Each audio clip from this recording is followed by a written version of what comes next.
The men on the ground heard it before they saw it.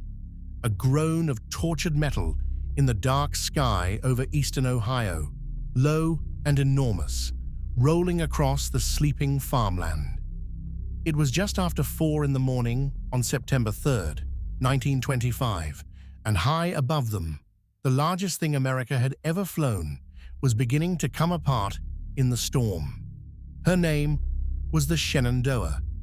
680 feet of aluminum girders and rubberized fabric, the pride of the United States Navy. And unlike the German Zeppelins she was modeled on, she did not carry a single cubic foot of flammable hydrogen. She was filled with helium, a gas that cannot burn. That was supposed to be the answer to everything. The Germans had watched their hydrogen airships turn into fireballs, whole crews lost in seconds of flame. But America controlled nearly the entire world's supply of helium, a gas so rare and so expensive that no other nation could fly on it. Helium could not burn. And with it, the Navy believed, the age of the great rigid airship, the age Germany had pioneered and paid for in blood, would finally belong to the United States. Safely, permanently. But fire was never the only way to die in the sky. And on that September morning, the Shenandoah was about to prove it. She had been sent aloft, not for war, not for training, but for a show, a publicity tour.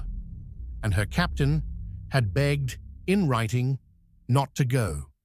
His name was Zachary Lansdowne, a career airship officer who had crossed the Atlantic in a British dirigible and knew, better than almost anyone alive, how fragile these machines truly were. He knew that late summer was the season of violent thunderstorms across the Midwest, the exact weather most likely to destroy a ship like his. And he had been handed an itinerary that read less like a mission and more like a political favor. The Shenandoah was ordered to parade over the state fairs: Columbus, Des Moines, Minneapolis, Milwaukee, Detroit. As the plans swelled, the Navy added more stops to please more congressmen, until Lansdowne was expected to show his ship to some 40 cities and towns. He warned his superiors the timing was dangerous. He was told to fly anyway. Over the next 10 years, America would build a fleet of these giants and lose nearly all of them. 3 great rigid airships. 3 disasters, not one of them brought down by fire. Everyone remembers the Hindenburg. Almost no one remembers what came before it. This is that story. In the early hours over Ohio, the Shenandoah drifted into a line of storms she should never have been near. The air around her began to move in ways no engine could fight. First a downdraft, shoving her toward the earth. Then savagely, an updraft, seizing the ship and hurling her upward faster than her crew could vent the gas. As she rose, the helium inside her swelled. The gas cells strained against their limits, and the ship's own structure, that beautiful lattice of lightweight metal, began to fail under forces it was never built to survive. Somewhere in the darkness, the hull broke. The Shenandoah tore into 3 great pieces. The control car ripped away from the hull and fell, taking Commander Lansdowne and the men beside him down with it. Other crewmen clung to the broken sections of the ship as they drifted, engineless, toward the fields below. 14 men died that morning near Caldwell, Ohio. The rest survived by riding the wreckage down like a torn balloon. And here is the detail that should have changed everything. The Shenandoah did not burn. There was no fireball, no inferno, no wall of flame. The safest gas in the world had done exactly nothing to save those 14 men. Because the thing that killed them was never chemistry. It was physics. It was the raw violence of the weather and the simple, fatal weakness of the machine itself. A lattice of thin metal, asked to survive forces far greater than it was ever designed to bear. The Navy could have stopped there. It should have stopped there. Instead, it went bigger. If the Shenandoah had been a fragile scout, the next generation would be something the world had never seen. Flying aircraft carriers, airships so vast they would carry their own squadron of fighter planes inside their bellies, launching them and catching them again in mid-air, hundreds of feet above the sea. The first was the USS Akron, 785 feet long, longer than 2 football fields laid end to end, with a working aircraft hangar built into her hull. From that hangar, tiny Curtiss Sparrowhawk biplanes could be lowered on a trapeze, a swinging metal bar, and released into open air hundreds of feet up. To come home, a pilot would fly back up beneath the moving airship and hook his plane onto that same bar in mid-flight. It sounds impossible. It was real, and it worked. The Akron carried helium too. She could not explode. Her crews trusted that safety the way sailors once trusted a sturdy hull. But an airship that cannot burn can still be dragged out of the sky. And on a stormy night in 1933, the Atlantic would show them exactly how. On the evening of April 3rd, 1933, the Akron lifted off from her base in New Jersey and flew out over the coast, straight toward a wall of weather. Her captain, Frank McCord, took her low, threading between towering storm cells in the dark. The barometer was falling fast. Lightning stitched the horizon on every side, and the ship was flying nearly blind into some of the most violent air on the entire eastern seaboard, with more than 70 men asleep and awake inside her. Near midnight, the turbulence took her completely. Violent updrafts and downdrafts battered the giant hull, throwing the altimeter needle up and down hundreds of feet at a time. McCord fought to climb out of a plunging pocket of sinking air, tilting the nose sharply toward the sky.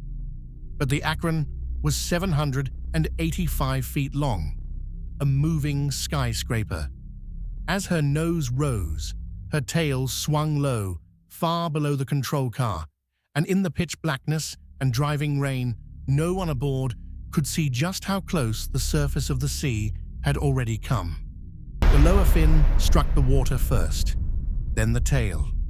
The Atlantic reached up and tore into the ship, ripping the hull open along its length, and the Akron began to break apart across the surface of the ocean, spilling 76 men out of the sky and into the freezing black water.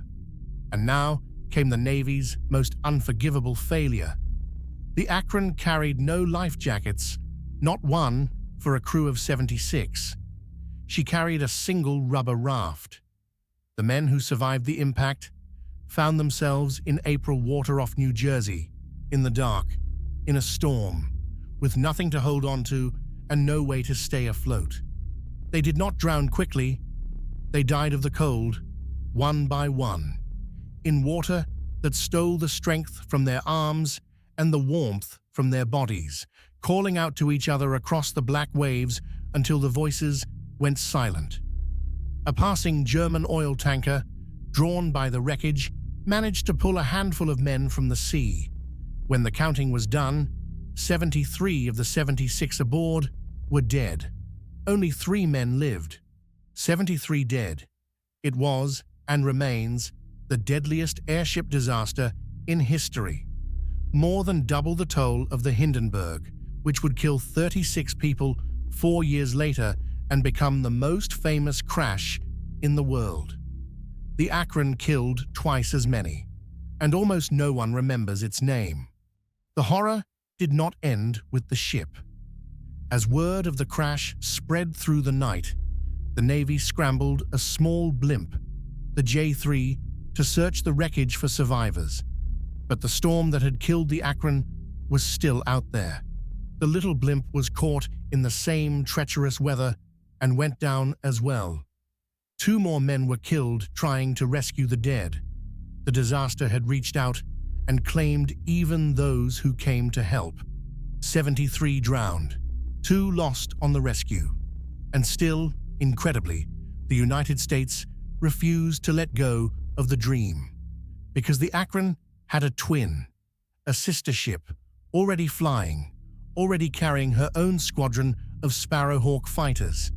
Her name was the Macon, and she was about to become the last of her kind.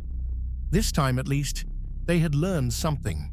After the Akron, the Navy finally issued life jackets and stowed inflatable rafts aboard the airships.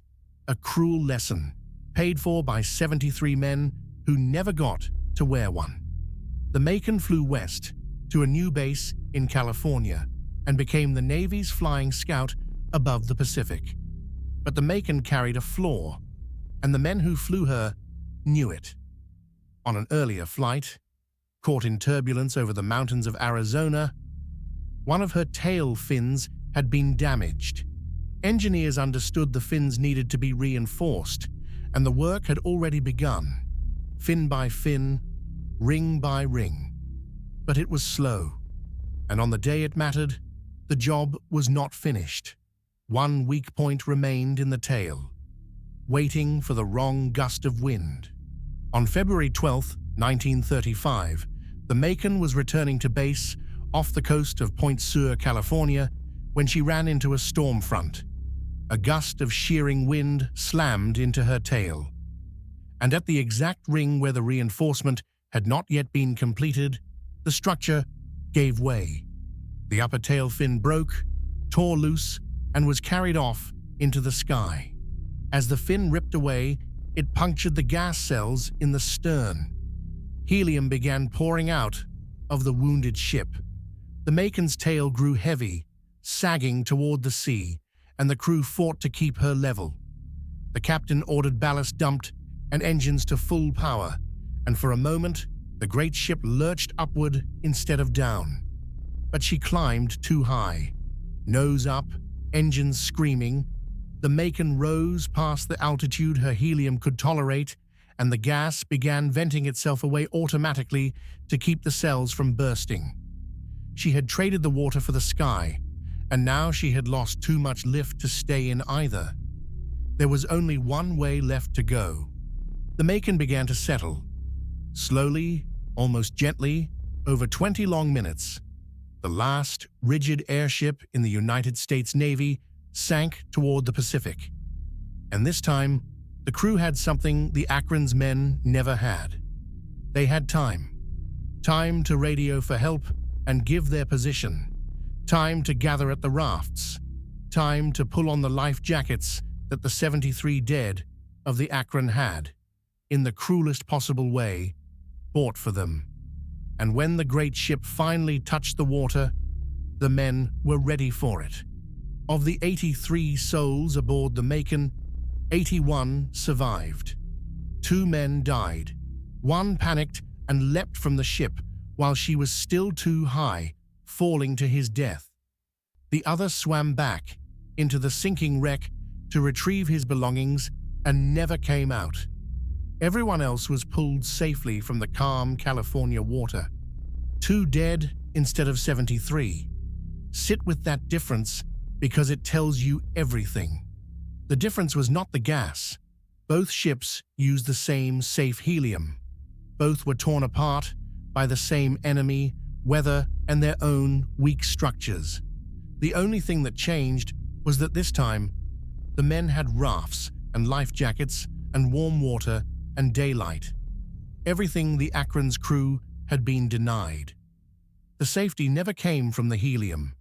It came from a boat cushion and the time of day. The Macon sank in 1,500 feet of cold Pacific water, carrying her Sparrowhawk fighters down still nested inside her hull, where the wreck and its tiny planes rest on the seafloor to this very day. And with her, the United States finally gave up. The great flying aircraft carriers were finished.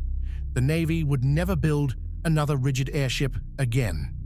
The dream that had cost so many lives, 3 ships and 90 men, was simply quietly and permanently abandoned. 2 full years before the Hindenburg ever made airships infamous around the world. That was February of 1935. 2 full years later, in May of 1937, the German airship Hindenburg drifted over that very same state of New Jersey, burst into flame at her mooring, and burned in front of the newsreel cameras and a live radio broadcast. 36 people died, and the world decided in that single, unforgettable instant that airships were monsters made of fire. But America already knew better. America had already buried its entire airship age in fields in Ohio and in the cold Atlantic and Pacific, and not one of those deaths had anything to do with fire. Add them up. 14 on the Shenandoah, 73 on the Akron, and 2 more on the blimp sent to save them. 2 on the Macon. 90 men, and every one of them lost to weather, to freezing water, to metal that broke apart in the storm. The safest gas on Earth had saved none of them. The Hindenburg is remembered because it burned on film. The Shenandoah, the Akron, and the Macon are forgotten because they simply came apart in the dark, over quiet fields and empty ocean where no camera was watching. But they died first, and they died in far greater numbers.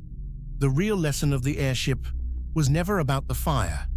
It was that some things are simply too large and too fragile to belong in the sky at all. Helium could keep them from burning. It could not keep them from breaking. And in the end, the weather always won.